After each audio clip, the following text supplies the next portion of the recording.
Hello girls, आज हम लोग देखेंगे deficits and surplus in balance of payment BOP. Balance sheet पर जनरली बीओपी की credit and debit both side की एंट्री बैलेंस्ड होनी चाहिए, means both side entry equal होनी चाहिए, लेकिन रियल में ऐसा नहीं होता है। बैलेंस शीट में डिफरेंट कॉजेस के डेफिसिट यानी घाटे की स्थिति आ सकती है, सिचुएशन आ सकती है। बीओपी में डेफिसिट यानी घाटा उस समय उस टाइम पर होता है जब कोई कंट्री जितनी वैल्यू की गुड्स एंड सर्विसेज सोल करती है उससे ज़्यादा वैल्यू के गुड्स एंड सर्विसेज का परचेज कर लेती है, यानी इंपोर्ट कर लेती है। जितना वो एक्सपोर्ट कर रही है उससे ज़्यादा वो इंपोर्ट कर लेती है, जिसे रिसीविंग का कंपेयर पेमेंट करने के लिए डेब्ट यानी ऋण लेना पड़ता है। अब जाहिर सी बात है, जब इंपोर्ट ज़्यादा हो जाएगा है ना, तो उसके लिए पेमेंट करना पड़ेगा, और ज़्यादा एक्सेसिव जब पेमेंट करना पड़ेगा तो हमारे पास इतना फॉरेन करेंसी नहीं है, इसके लिए हमें ऋण लेना पड़ता है, डेब्ट लेना पड़ता है, उधार लेना पड़ता है, या फिर गोल्ड का एक्सपोर्ट करना पड़ेगा, है ना।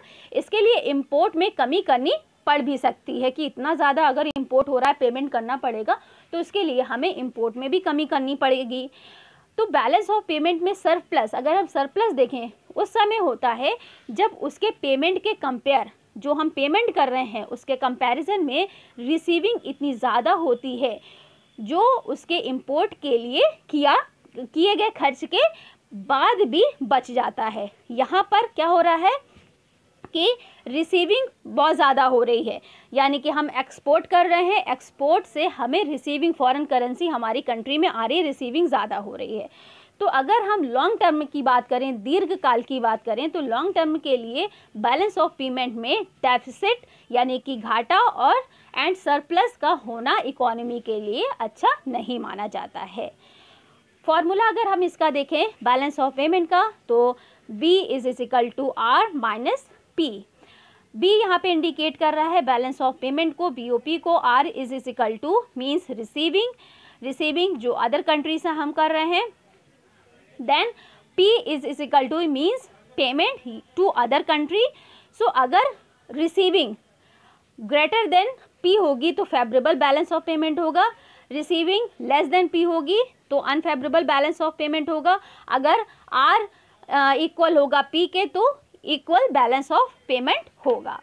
सो अगर हम इसका इम्पोर्टेंस देखें, importance of balance of payment, so अगर सबसे पहले ये है कि हमें नॉलेज होगी। नॉलेज किसकी होगी? इंटरनेशनल इकोनॉमिक पोजीशन की। तो knowledge of the international economic position of a country, जिसके बेस्ड पर government monetary policy, physical policy, trade से रिलेटेड पॉलिसी बना सकती है। Then effect of foreign trade on national income of a country. Balance of payment से national income पर पड़ने वाले इफेक्ट का पता किया जा सकता है। The knowledge about the effect of devaluation of money, यानी कि मनी के अवमूल्यन का इफेक्ट। डिवैल्यूएशन एक्सपोर्ट को इंक्रीज करने के लिए किया जाता है। बीओपी से डिवैल्यूएशन से इंपोर्ट एक्सपोर्ट का इफेक्ट पता चलता है कि एक्सपोर्ट में ग्रोथ हुई या नहीं हुई है। Then next is knowledge about the method of payment of foreign डेब्ट। यहाँ पर बैलेंस ऑफ पेमेंट से हम ये जान सकते हैं कि कोई कंट्री फॉरेन डेब्ट ले रहा है या दे रहा है, उधार ले रहा है या दे रहा है। Then knowledge of foreign trade position, foreign trade यानी विदेशी व्यापार की क्या पोजीशन है उसकी भी हमें बैलेंस ऑफ पेमेंट से पता चलता है। Then help in formulation of economic policies. तो बैलेंस ऑफ पेमेंट कंट्री की इंटरनेशनल पेमेंट को बताता है, जिसके बेस पर पॉलिसी फॉर्मुलेशन को कंट्री की इकोनॉमिक पॉलिसी बनाने में हेल्प मिलती है।